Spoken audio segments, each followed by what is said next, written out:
So the Sixers showed you a little love this offseason, committing a lot of money and a lot of faith. How much did that mean to you? Well, it meant a whole lot. I mean, ever since the trade happened from L.A. to Philly, the city has embraced me with open arms. And I was just able to come in and be a part of a culture piece for this team going forward. And, you know, Elton Brand and the whole staff did an amazing job from ownership down of just embracing me and allowing me to be myself. And that meant a lot for me going into the offseason free agency. So, you know, I'm extremely blessed for the opportunity. And a lot of people focus on the money because it's an eye-popping number. But if you're one of the best 30 people in the world at anything, you're going to make a lot of money. Yeah.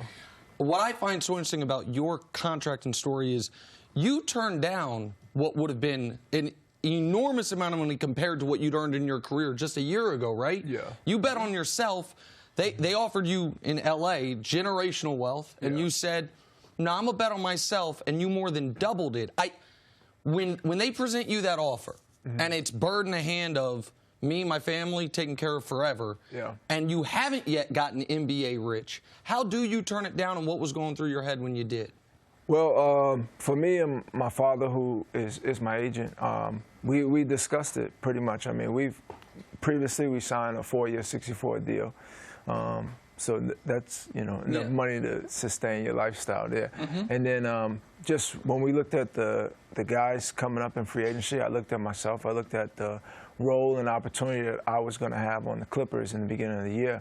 And I just said to myself, I know I'm going to be one of the top guys in free agency come next summer. And my father agreed on that, and he said that he knew that he would be able to give me a substantially larger deal. And that was the decision-making process. And for me, that, you know, to be able to say, okay, I'm going to turn down $80 million and then go in the season, you know, you have to have extreme faith with that. And you also got to really take care of your body in different elements because longevity is the biggest thing in the game. So for me, it was basically how to lock in, how to really achieve that in the right way. And thank God it happened all in the way it did. Perfect. Yeah. Yeah, not only yourself, but Al Horford, they spent money on. Both of you guys, great locker room guys, great camaraderie. You guys always do positive things. Yeah. What does it mean, though, on the basketball court? Jimmy Butler's out.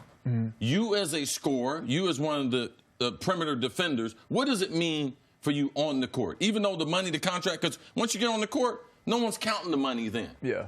Well, for me, on the court, it means to win. I mean, this organization has made moves to win, and to win now. You know, you can look at the window. I think the window for our team is, you know, 1 to 3 to 4 years pretty much. And when we want to win big. And now that was what was said in the free agency meeting. That was what I relayed to the team, too, is I want to win. I want to win a championship. And, you know, we put the right pieces together. I love our roster. And it's going to be up to us as a team to build that chemistry to win big for the city of Philadelphia. Tobias, we sit here all during the season and we look at schedules and we look at your opposition and we map out who matches up with who and who we think your biggest competition is. But as a player who plays every single day there, set the landscape for me a little bit in the East. Who's your biggest competition? Who are the teams out there this coming season that you're like, oh, man, we got to get through them if we're going to really make this happen? Well, you know, first, clearly it's, you know, I think the teams at the top of the East. I mean, Milwaukee Bucks, Toronto Raptors, I still think has a very good team, even with Kawhi leaving. I mean, they're a team that won, if you look at their record without Kawhi, they won a lot of games themselves. I mean, obviously, Brooklyn Nets. So there's going to be Boston Celtics. There's going to be everybody's really focused on the West Coast teams, but there's still a lot of heat in the East. But for us, we want to be one of the top teams right up there, if not the best team in the East. I mean, that's going to be our goal and going forward. But, you know, the NBA, it's leveled now, so everybody believes they have a legitimate shot, and, you know, just as we do. I'm sure I'm not the first person to ask you about this, but so your guys' season ended the way it did, in as heartbreaking fashion as a game can end. It was Game 7 buzzer beater. But then it felt like maybe the knife got twisted a little more and that the team that beat you there ended up winning the title. When you saw what they did to Milwaukee, you guys played that Raptors team tougher than anybody. Golden State took them 6. Milwaukee took them 6. You guys took them 7 to the last second.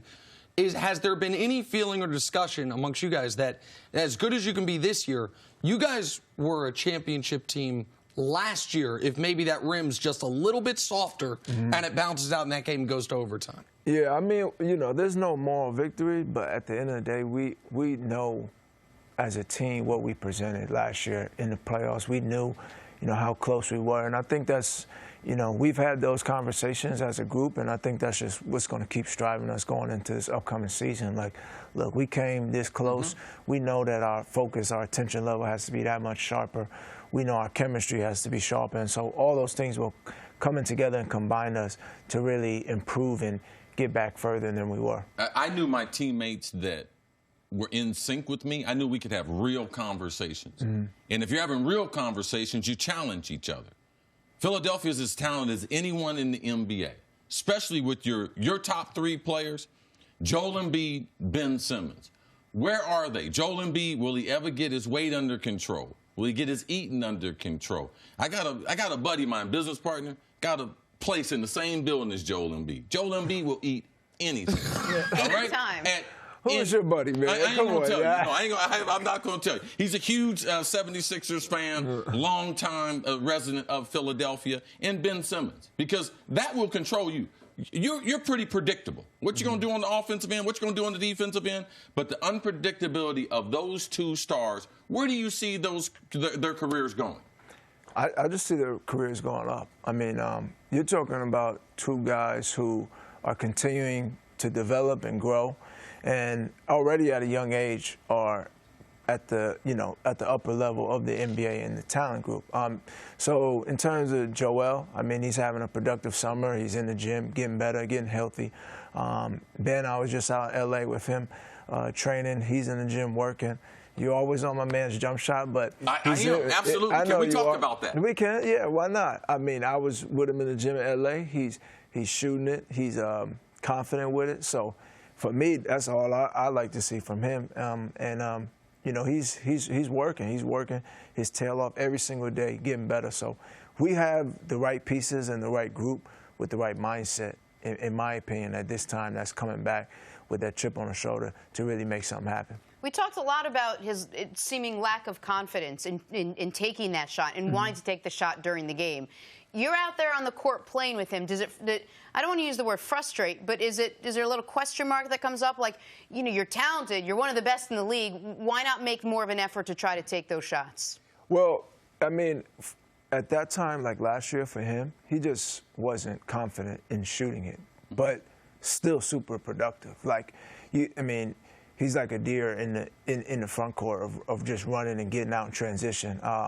Can get to the rim at will, stronger, can post up, etc. But for him to add that element now, where teams have to defend that and guard that, and just know that he's going to be able to shoot, improves us as a whole group. Yes. But that's gonna really help us for sure. We're going to get to your inaugural Healthy Lifestyle Conference in just a second. I want to follow up one thing, though, about the team you played on for part of last season, the Clippers, because now all of a sudden they are in the news as the preseason favorites. Not a lot of the guys you played with are still there, only like 5 guys back, but 3 of them are Beverly, Trez, Lou Williams, 3 guys that are very unique players and all do something at an elite level. Yeah. How impressed were you? I thought they punted on the season when they traded you, bro. Like, I was like, hey, they're trying to get their lottery pick. Like, they know they not only made the playoffs, they went on a run. They took the Warriors 6 games. What they did last year and what they can be this year, you knowing that team well. Yeah, I mean, I think, obviously they added Kawhi and Paul George, which is 2 of the top players in the NBA. The surrounding pieces, those are guys I play with, guys like Pat Beverly, guys, Montrez, Lou Williams. I mean, Lou's one of the best scorers in the whole league, and can get to the free throw line, has a real art for getting fouled. Trez plays with great energy. Yep. Pat, one of my favorite teammates to ever play with. Just his unselfishness, his grind, his grit. So they really have a good balance of players and a good balance of a dynamic of guys. And, me and Pat go back and forth all the time talking trash. And I just tell him, listen, we'll see you at the end of the year if it's so meant to happen. So. That would be great. Yeah, that would be great.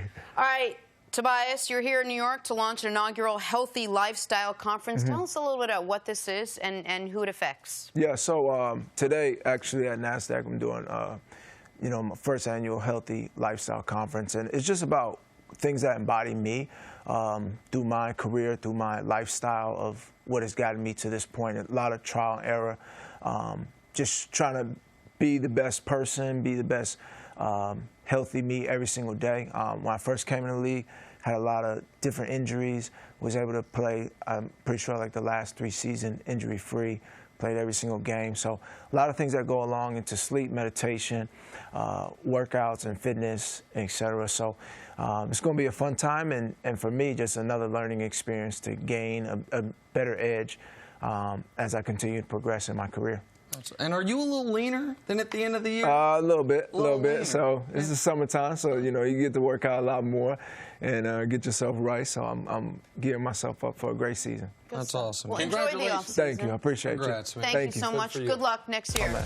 Thanks for watching. Subscribe here to get the latest from the show. Also, be sure to check out more of the best clips from First Things First, or go watch a few segments from our other shows on FS1.